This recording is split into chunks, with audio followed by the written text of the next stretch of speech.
Let us again read the portion of our covenant that we are right now discussing.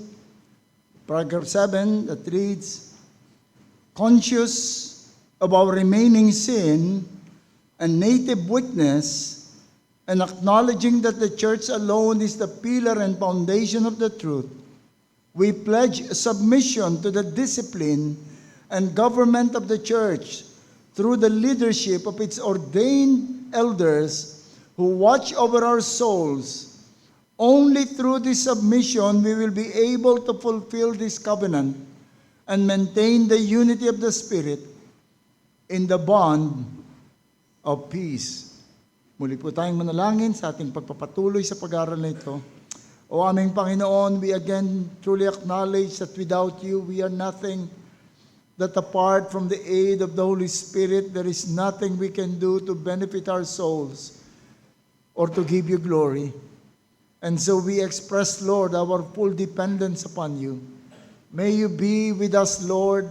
May you grant everyone the right condition of mind, a good understanding, a heart that is receptive to the truth, and a spirit that is humble to submit to whatever truth, Panginoon, na amin pong maririnig. And once again, Lord, be with your servant whom you would use today. May you be his wisdom and his strength. Thank you, Father, in Christ's name. Amen. So, as you see, we are now in paragraph 7 of the Covenant for Membership. At itong paragraph na ito, we have discussed the posture that the covenant requires, which is the posture of humility. It says, conscious of our remaining sins and native weakness, and the recognition of the church that the church alone is the pillar and foundation of the truth. And this humility and recognition of the church prompted us to pledge submission to the discipline of the church, which we have discussed thoroughly, the church discipline.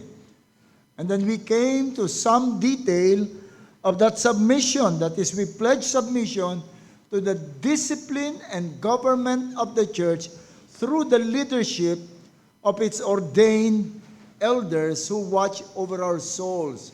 And note the claim that only through this submission we will be able to fulfill this covenant and maintain the unity of the Spirit in the bond of peace. In other words, the entire oath-bound promise is anchored on his submission. If you have 50 members or 60 or 70 members, ganun karami yung independent wills and nature ng mga tao, without submission to a single leader or government, yung mga may independent will na ito would clash against each other. And therefore, we truly acknowledge that we can only, in our oath, that we can only, the entire oath-bound promise that we would, that the life that we would live as church members is anchored on this submission. And under this, we discussed the church polity, kasi ito yung government, at pinag-aralan po natin at iba't ibang form of church government. We have the episcopal, from episcopum, meaning bishop. We have the Presbyterian, the congregational, the connectional, which is sa mga Methodists, and the Erastianism, that is the church ruled by the king. While many of these form of governments can trace back in history and development of their polity, we want to know what the Bible teaches. The Bible is the only inspired word of God, and it's profitable for teaching. And in our study, first and foremost, we acknowledge that the Bible teaches that the head of the church is Jesus Christ. There is no question about that. And that Christ gives direction through the Scripture through an appointed human leaders. And in our discussion, we saw that these leaders are called elders, bishops, and pastors, referring to just the same office. He designated them in plurality. Pag tinignan natin, talaga inaasahan ng ating Panginoon, marami o more than one pastor.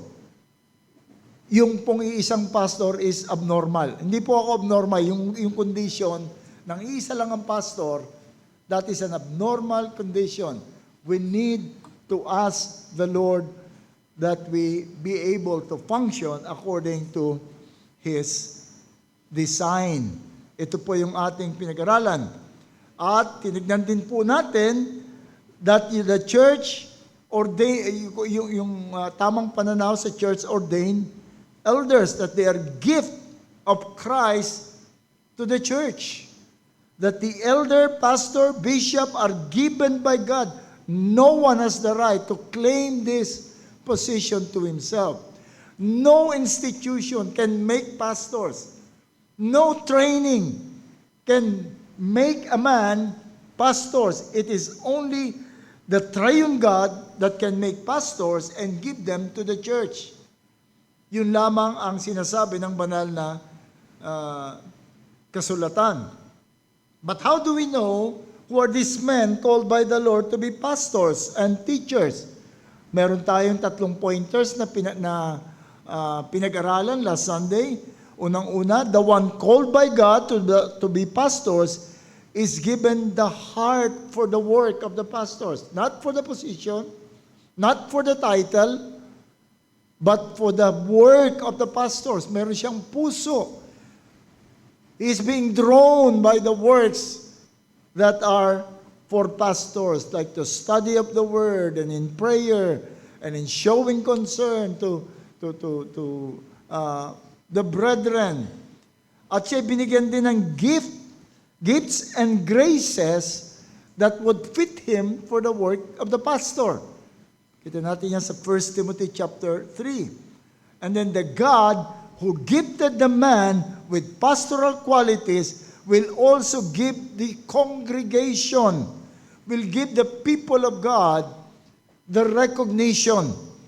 Note what is expected response of the people to the gift of God as a pastor ay yung kanilang pagtanggap doon sa pastor. So, hindi po, walang pilitan yan eh. Yung pastor, siya yung ibinigay ng Panginoon, meron siyang gift, may pagmamahal siya doon sa gawain. He can be reluctant doon sa pagtanggap ng position o ng office o ng title, but he will never be reluctant doon sa trabaho. Marami na pong pumunta sa amin. Even among you are here today, nagsasabi sa akin, Pastor, bigyan niyo ako ng kahit anong trabaho, pero wala po akong ambisyon na maging pastor.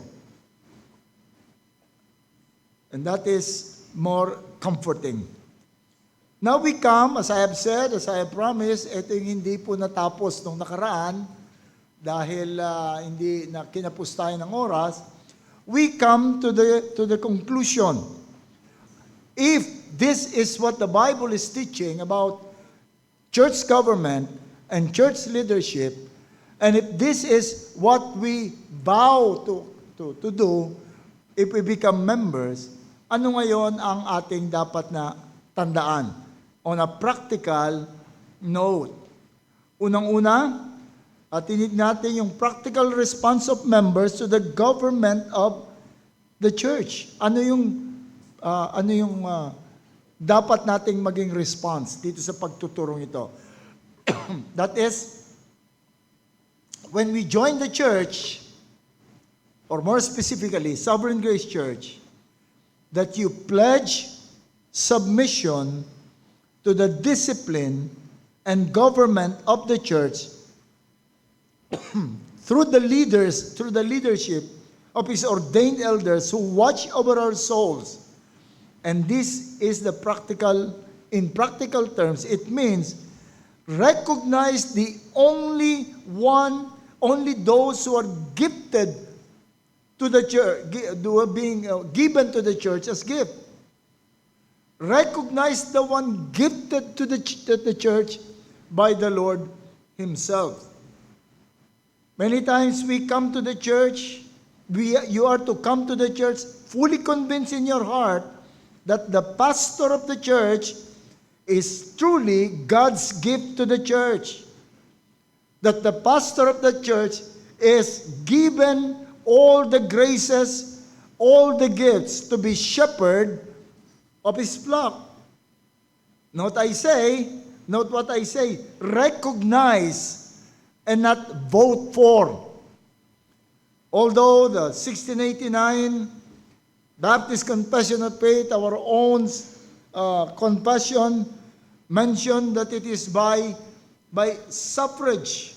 Sabi sa chapter 26, paragraph 9, the way appointed by Christ for the calling of any person fitted and gifted by the Holy Spirit unto the office of bishop or elders in a church is that he be chosen thereupon by the common suffrage of the church itself. He is be chosen by the common suffrage. Yet, do not take the word suffrage. Literally, yung suffrage means voting tablet. Ito yung ginagamit nila noong early centuries. Voting tablet. But we must not take this as in its regular use of electing. Di ba, pagka may election, there would be campaigning. Magkakampaign yung mga kandidato, pagkatapos, pipili yung mga tao, sino bang gusto ko rito? Ito, kamag-anak ko to. Ito, kababayan ko to. Ito, kababata ko ito. Ito ang pipiliin ko. They would choose, and then they would cast their vote. The word suffrage simply means, yung suffrage dito, it means express congregational obedience in recognizing that Christ has appointed the man for office, having gifted him and spiritually qualified him according to the Scripture. Yung suffrage is simply the congregation recognizing. In the Bible, we do not even see that the congregation is involved in the appointing of elders. Although in Acts 24 verse 23, what they are commonly used to prove that biblical ang election, the word used to describe the way elders are placed in office was kerutenoo, that is the vote by stretching out the hand. That was the word used. To vote by stretching out the hand. But if you would notice that translators did not translate the word as vote, but instead appoint. In Acts 14:23, where this word is used, when they had, there is the word, but translated appointed elders for them in every church.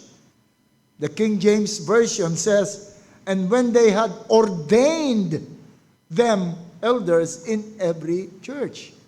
So hindi nila iniisip ito in terms of what we are doing right now of election. And the rest, yung ibang passages referring to the choosing, ang ginamit na salita ay iba. Katisteme, that is to set, to place, to set one over a thing, to ordain. Example in Titus 1:5, appoint elders in every city. Set them, place them, appoint them. And this was commanded doon sa mga men in authority. But since we do not have apostles, so ito yung dapat na maging base. So we raise our hands, we acknowledge, not to vote, but to acknowledge that this man indeed is called by God to be our pastors, given by God to us. Now, ang problema, wala na tayong mga men of authority. Kasi itong mga utos na ito, binigay lang kay Timothy sa kay Titus. Hindi ito binigay kahit kanino, doon sa men of authorities. Timothy and Titus are extensions of the Apostle Paul. But because the authority of pastor is only, wala na tayong mga apostles, wala na tayong itong mga lieutenant na mga apostles, this job of appointing pastor has been taken by the church under a legitimate leader.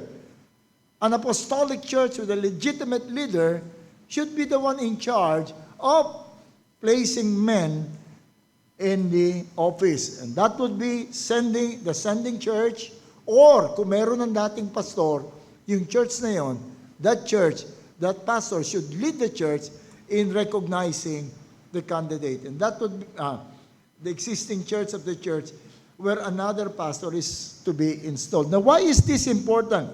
Bakit importante na malaman natin na yung pastor ay bigay ng Panginoon at hindi binoto lamang dahil nagustuhan?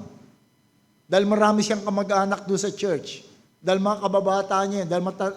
But recognize ito na ito'y bigay ng ating Panginoon.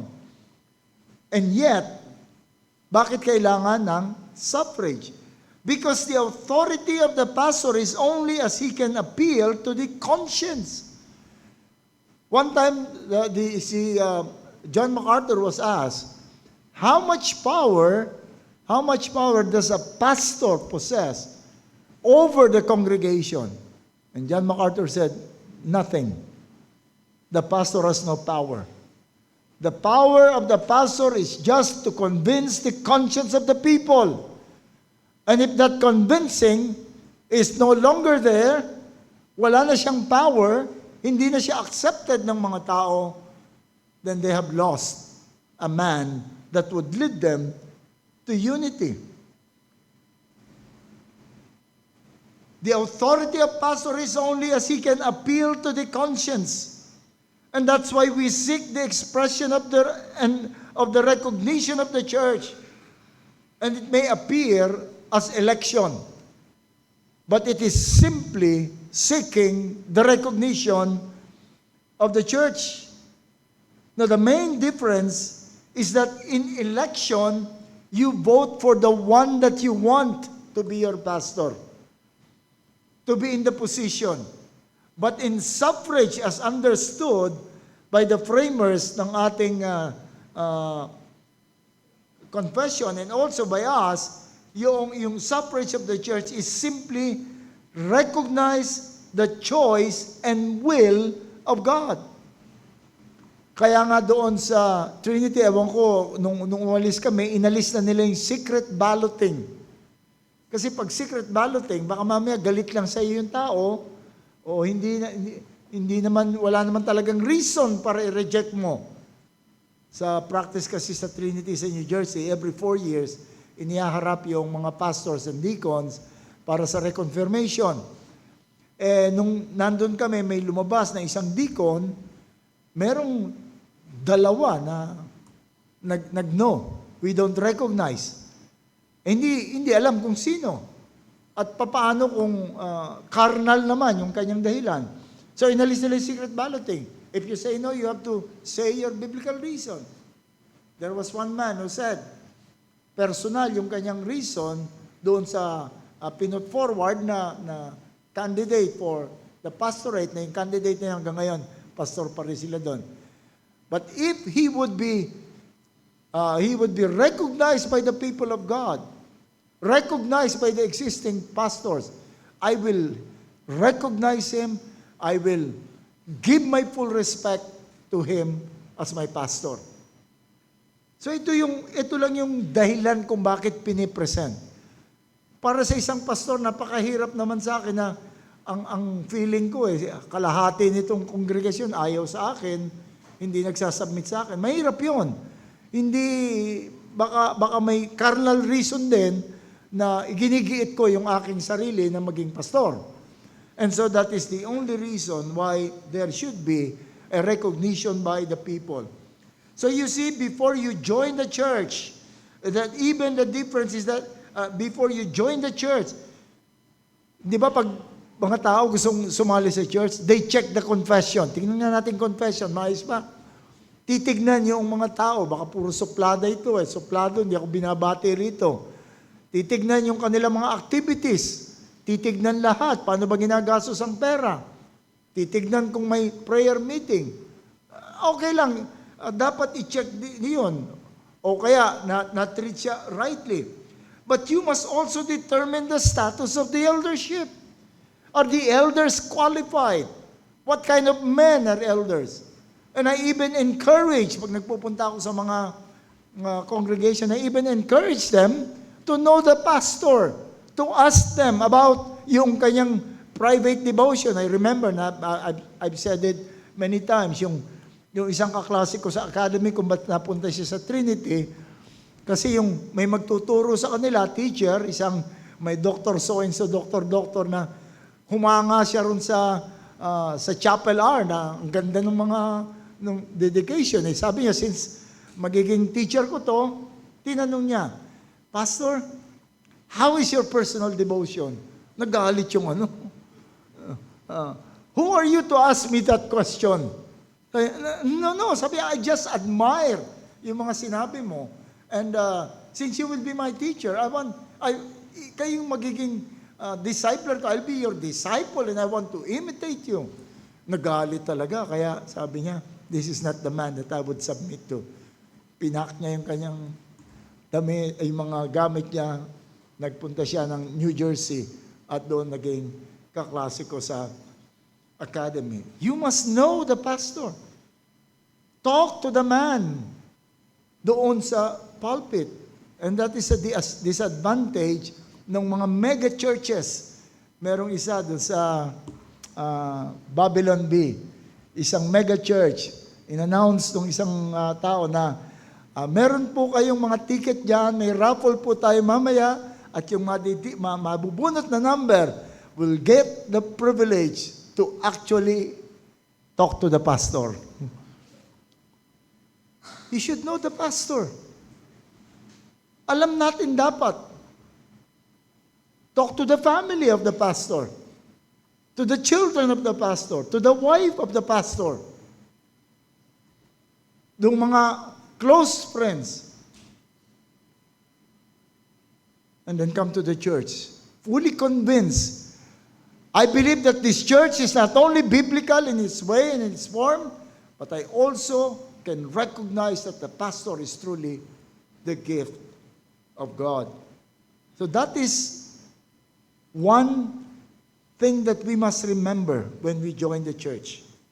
That you truly recognize and that you have the reason to recognize. You have the basis why you recognize. And that basis must be in the Word of God. But then secondly, not only to recognize, but you must submit to the teaching authority of the eldership. That is, all feeding must be sourced, directed, and supervised by the elders. Naku, diktador pala si pastor. I didn't say exclusively coming from me, but must be supervised, sourced, supervised, directed by the pastor. What we consider as the Great Commission of the church is to make disciples. A disciple is a follower. Ngayon, iba ng meaning ng disciple, di ba? Pag sinabing i-disciple mo, ibig sabihin, i-train mo para makapag-serve. I-train mo para maging productive. That's not discipleship. In the scripture, a disciple simply means a follower, a learner. It is a follower, a learner. It simply means an imitator of the master. The master being Jesus Christ. But Jesus Christ will be represented by those who are imitating Him. A man who can say, imitate me as I imitate my Savior. That if you would be placed under my ministry, you will, to some degree, be like me. Would deal with spiritual things like me. That's a teacher. It simply means a disciple is an imitator. Now, how do we make disciples? According to the Great Commission, how do we make disciples? Evangelize, preach the gospel, baptize, that is, incorporate in the church, and teaching them whatsoever I have commanded you. It's in the teaching. The entire life of the church is in the teaching. Ephesians 4, yung unity is unity in truth. There are designated teachers in the church. Kung ang main ministry ng church is discipleship, there are designated teachers in the church, and they are called pastors. We saw in Ephesians 4 that pastors are given to the church to teach the church that they may no longer be like yung lilipa rin ng kahit anong wind of doctrine. There is one figure that would gather, that would unify the thinking, the understanding of the church. But of course, it's not only the pastor, but those recognized. 2 Timothy 2 verse 2 says, that which I entrust to you, entrust them to faithful men, that they may teach others also. Not anyone in the church can assume the role of teachers. They must be recognized by the existing teacher as those faithful men, faithful to the truth, faithful to what we believe as a church. Train that man that they may be able to preach also. In Ephesians 4, pastors are called pastor-teacher. Kapag binasa mo Ephesians 4:11, lahat yung mga binanggit na offices, may mga articles. He gave them the apostles, the prophets, the evangelists. But when it comes to pastor and teacher, isang article lang. The pastors, the prophet, the evangelist, the shepherd teacher.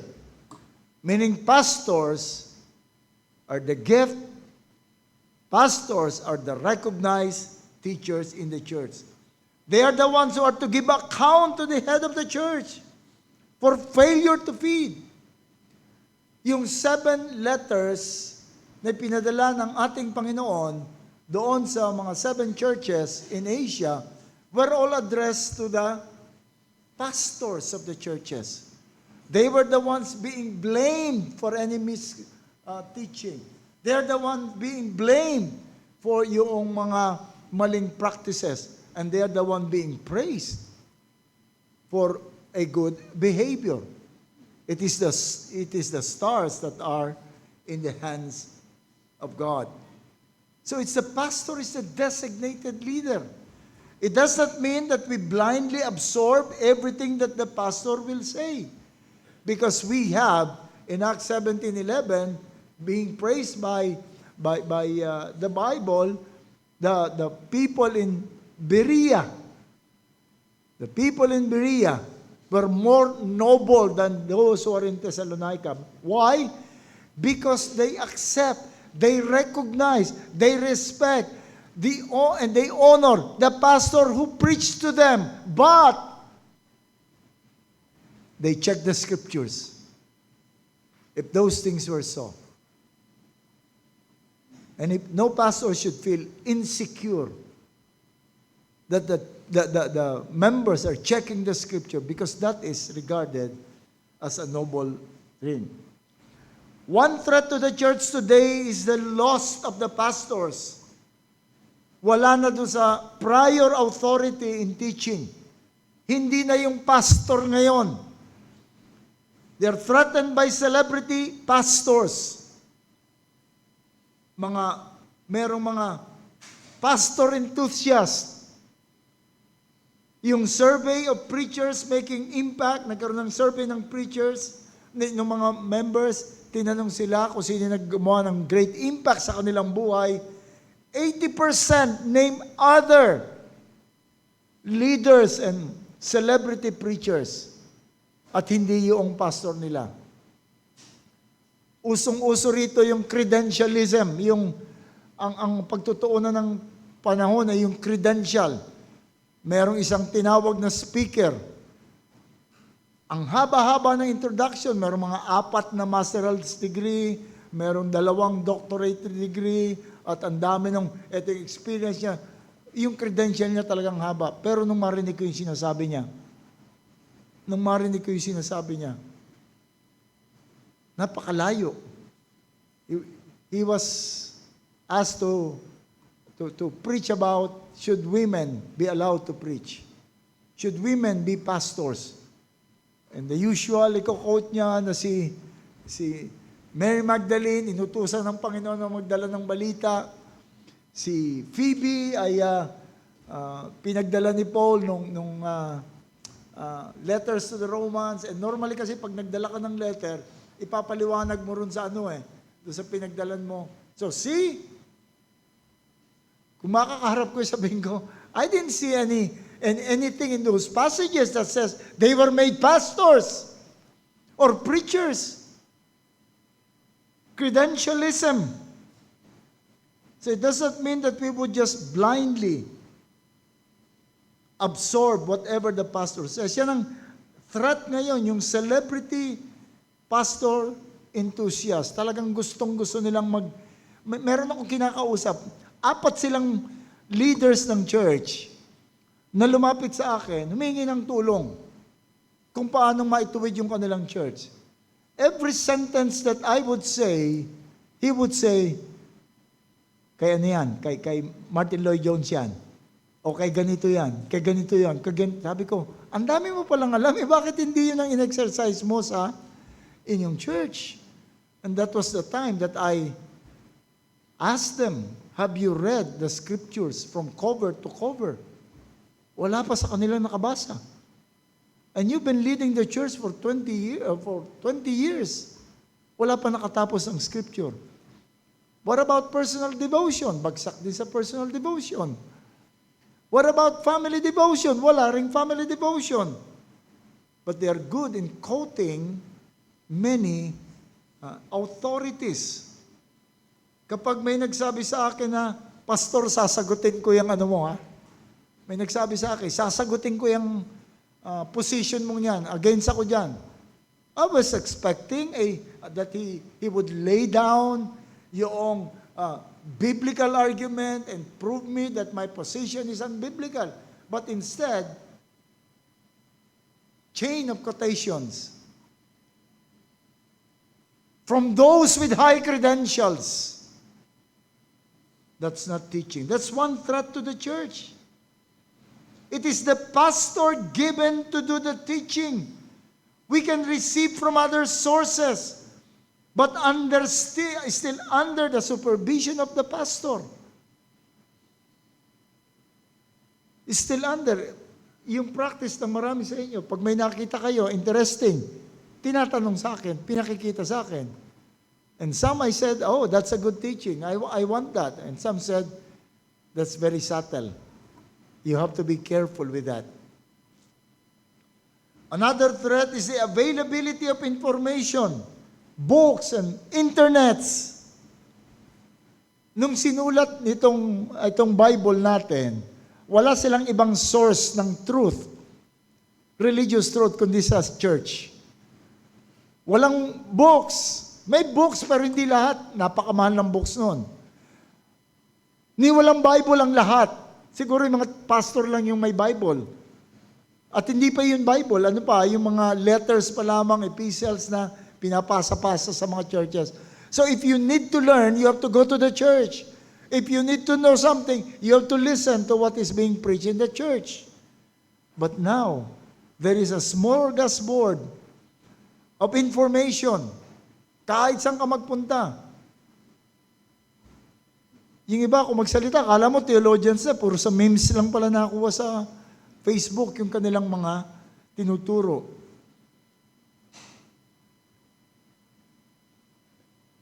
God has chosen that set up. Sabi nila, primitive kasi yun wala pang computer sila nun. But Sinong pumili ng ganung setup? Sinong naglagay sa kanila? Sinong nagbigay sa kanila ng ganitong setup? It's God Himself. God could have chosen our time to be the time that He would reveal the truth. But God has chosen that time so that He can magnify yung importance ng church. So we must submit. We must recognize yung authority ng pastor to determine what is to be taught. We cannot just be teachers. I talked to a pastor of a church kasi yung kanilang church, hinati nila into what they call cell groups.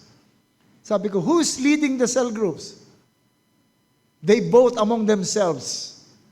Nagbobotohan daw among themselves kung sino yung kanilang leader, which also are all acting as teachers. Sabi ko, I won't do that. Hindi ko gagawin yun. There are only those who are qualified to teach. 2 Timothy 2:2, faithful men. Entrust to faithful men that they may teach others also. There are qualifications, and that qualification is entrusted doon sa ating mga appointed leaders. But then thirdly, not only recognize yung kanyang pagiging gift ng Panginoon, recognize yung kanyang authority over teaching. Likewise, we commit all spiritual activities under the direction and supervision of the church under the ordained leaders. All religious activities, all training and everything must be under the supervision of the pastor. The church and the church alone is the pillar and foundation of truth. And all of life must be according to the truth. For anything not of faith is sin. Anything that is not of faith is sin. The pastor is the one given to manage the truth. He is the teacher in the church. A good pastor is concerned not only of propagation of truth or expansion of influence, but welfare and growth of the flock. He should then lead the overall ministry of the church. What is happening today again is a smorgasbord of ministries. Malalaman mo, may 4 na seminar na palang inatinan, merong 15 conferences inatinan yung mga members mo. You do not even know what was preached in those seminars and in those conferences. Alam niyo ba paano ko napunta sa Reformed Baptist? I was in a church. Yung church na yon, nagmi-meet lang kami every Lord's Day. At pagkatapos nun, malaya yung lahat ng mga members. Nalaman ko na may mga uma-attend may uma-attend kay Eddie Villanueva, may uma-attend doon kay, tawag namin si Kuya Ramon, yung Jesus Race, but I forgot the name. Sabi ko doon sa pastor namin, kasi ano lang ako noon, associate pastor. Pastor, kung saan-saan sila nagpupunta. Lahat ng seminars na pupuntahan nila. Lahat ng mga, kasi kako wala silang alam sa doctrine wala silang alam sa theology. Bakit hindi tayo maggumawa mag-program tayo? Hindi pa kami Reformed Baptist yun. I was very young then. Sabi niya, sige, gumawa ka ng program. Gumawa ko ng program for 1 year. Beginning with the doctrine of Scripture and then the doctrine of God. Ipakita ko sa kanya, okay, ikaw magturo niyan. Nagtuturo ngayon ako. Pero pag tinuro ko sa umaga, kukontrahin niya doon sa kanyang preaching sa gabi. And so that is, I decided to leave the church. I was crying, I was weeping like a baby. Dahil nagpunta na yung church, yung pastor sa mga members, sinabing, mag-ingat kay Maramara. Yung doctrine niya is already the doctrine of the devil. Iisa pa lang yung nabili kong book noon kay John Gill, yung the Baptist theologian. It's the duty of the church na tignan, bantayan. Only the church is the pillar and foundation of truth, and you must submit all your activities to the church. Now, I cannot stop everyone from being involved in all religious trainings, in all religious activities. But I will continue to declare from this pulpit that that is very dangerous to the welfare of the church, to the unity of the church, and the soul of the people. Also,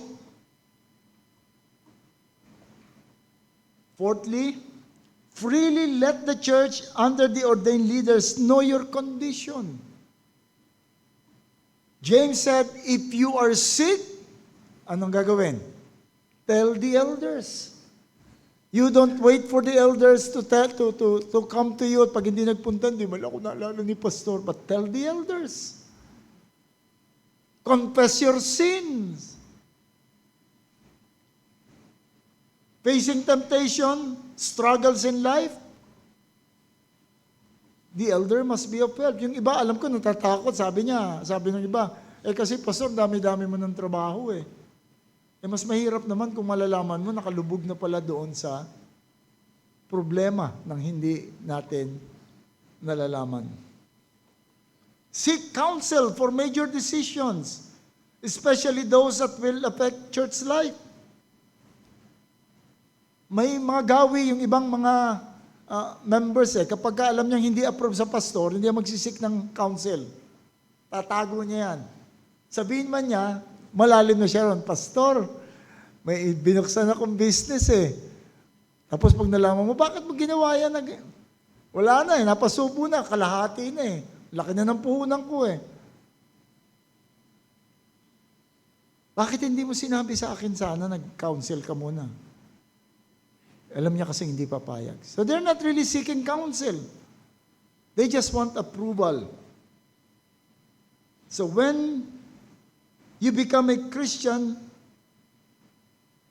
matter of the kingdom takes priority. All else should take the back seat. It's always the priority of the kingdom, the welfare of the church. When we become members of the church, consider it as the visible representation and agent of the kingdom. Therefore, it must take priority. You cannot just be engaged in any activity na maapektuhan yung buong church. Maapektuhan yung buong church. Nang di tama, pastor, alis lang nga pala ako bukas, nag-OFW ako, 2 years lang. Mawawala ako sa church nang hindi alam yung church. Tapos apektado. Tapos yayaman ka ron. Sabi ng iba, uy, sarap pala nun eh. This is our priority. This is our family. This is the family of God. We are all helping one another so that we will be prepared for eternity. Be open to rebuke and oversight inquiry. Dapat handa tayo sa ganun.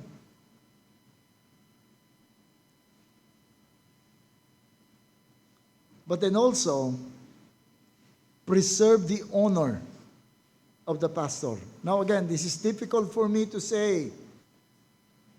This is very difficult for me to say. Kasi parang magdidemand ako na you honor me, which is napakapangit. And also, it does not mean that you would ignore the sin and lack of wisdom of the pastor. But remembering that the only hold or connection of the pastor to the church and to every member is the recognition of the church. Once you no longer recognize, once you no longer respect, once you no longer believe in the capacity of the pastor, you have lost a pastor. Nawala na ka na ng pastor. Pag narinig ko sa pulpit, hindi na ganun ang talab, hindi na ganun ang ka-effective yung kanyang pangaral. Hindi ka na magsisik ng counsel sa kanya. Wala na. Pastors have no real power over anybody. The only means is to reach your conscience. And I can only minister to your conscience if you still believe that I am worthy to be in this place by the grace of God. If pastors are not honored, he will be ineffective. If he cannot reach the conscience, walang mangyayari. Even the discipline recommended by the pastor will not be effective. Cannot even preach effectively. Kapag sinabing na-discipline namin yung isang tao pero 80% yung bumoto, that's still questionable. Baka naging botohan lang, hindi talaga biblical argument. And the honor of a pastor in the heart and mind of members are so precarious. Ang mga pastors parang tumutulayan sa tightrope. Let the pastor serve for years and decades, doing all the best that you have admired, good things, helping in many ways, crying in prayers in all these ways, giving good directions, but let that single pastor do something that is regarded as mistake. Many members would simply erase all the good records and all the good things and would rely upon that one mistake, even unproven. Many will simply throw away all the good things. And this is not theorizing. I saw this happen to many good pastors. Pastors are infallible. Fallible, I should say. Nagkakamali ang pastors. But nakita ko ng maraming good pastors that are not infallible, thrashed because of one mistake. I experienced it myself.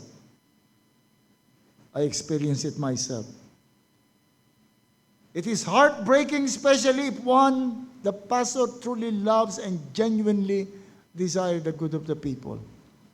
Just one word means sometimes, one sentence, one rule, even one suggestion, and many will just be ready to throw away everything na nagawa.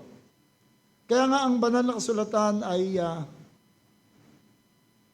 maingat na pinangangalagaan yung honor ng pastor.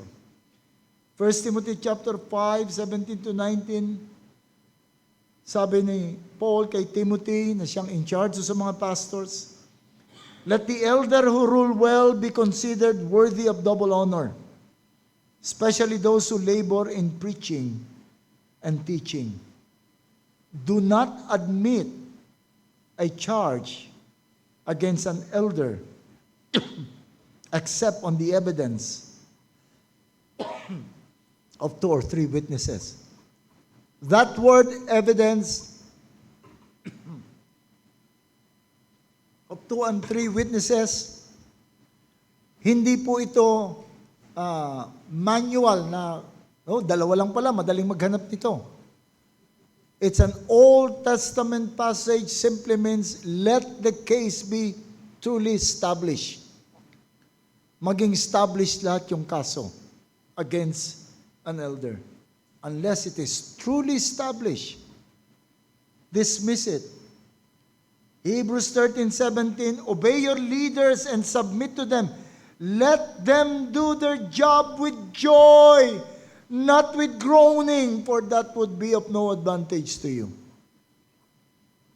If what the pastor can do when they praise, all groaning, there is no lifting up the voice and hands saying, Lord, thank you for that pastor, that member. We thank you for the response of the church. We thank you for the growth of the church. And the pastor is full of joy, that would be to the advantage of the church. Pero kung ang ginagawa ng members is just pataasin lang yung cortisol ng pastor, that would be at the disadvantage of the pastor. May gamot pa sa cortisol? 1 Thessalonians 5:12 to 13. Respect those who labor among you. Esteem them very highly in love because of their works. So it may not be that you don't like the person, but look at the work. Now you understand that how hard for me, truly. Kaya lang malakas ang loob ko kasi matanda na ako eh. Alam kong soon, hindi na ako yung tatayo rito, ay somebody will. So be sure that you would protect them. When you slander your pastor to anyone, you have taken away the pastor from that person. You have taken away the pastor from that. May mga, parang naging habit na ng kapag umalis ang isa ay may kakausaping iba sa church or even outside the church and would tell how bad the pastor is. That can poison the mind of others.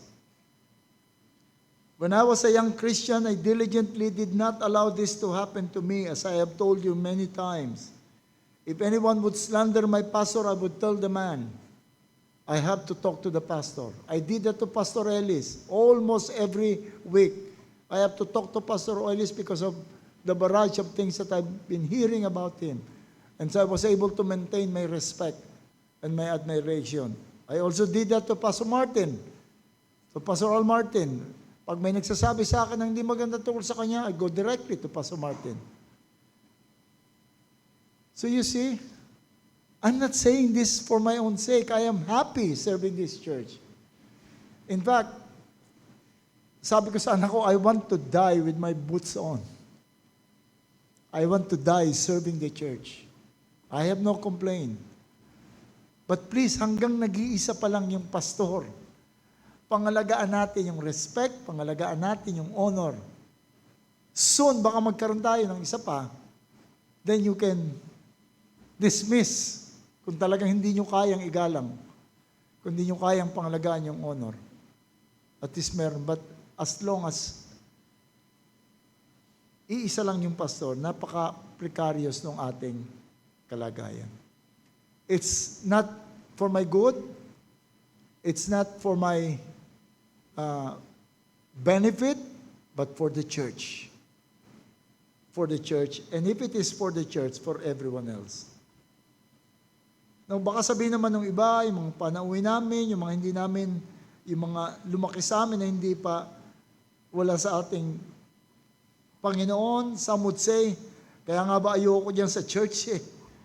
Masyadong nakakapigil lang kasi yan. Ang dami-dami mo responsibility, ang dami mo igagalang. Samantalang kung wala ka dyan sa church, wala kang pastor, walang makikialam sa'yo. But consider the most subtle slavery. When you remove yourself to the leader and to the institution that God has appointed to bring you to eternity. Kapag inalis mo ang sarili mo sa ganon, you're not free. You are willfully and willingly chaining yourself to slavery to the world, to your flesh, and to sin. I'd rather be a slave of the Lord and His church than to be a slave of sin and of the world and of my own flesh. And so may appeal to you, yung mga nag-aakalang mahirap ang church. It could only mean that you do not know yet your condition before God. You need to come to Jesus Christ. You need to acknowledge your sinfulness. You need to come to Him, repenting and believing. Then that's the only time that you would understand, I need to grow in the faith. And the church can help you. Let's all pray. O aming Panginoon, salamat po sa iyong pagmamalasakit, pagmamahal, pag-ibig at kahabagan sa mga makasalanan, sa mga nananampalataya that you have given the church, even the structure of the church. Lord, we pray that you would truly impress upon the heart of all of us, Lord, who consider this message. Nang lahat ng ito, Panginoon, is for the sake of eternity, for the sake of our growth. Speak, Lord, especially to those who are not yet in you. Call them to yourself. Thank you, Father, for all of this. In Christ's name, amen.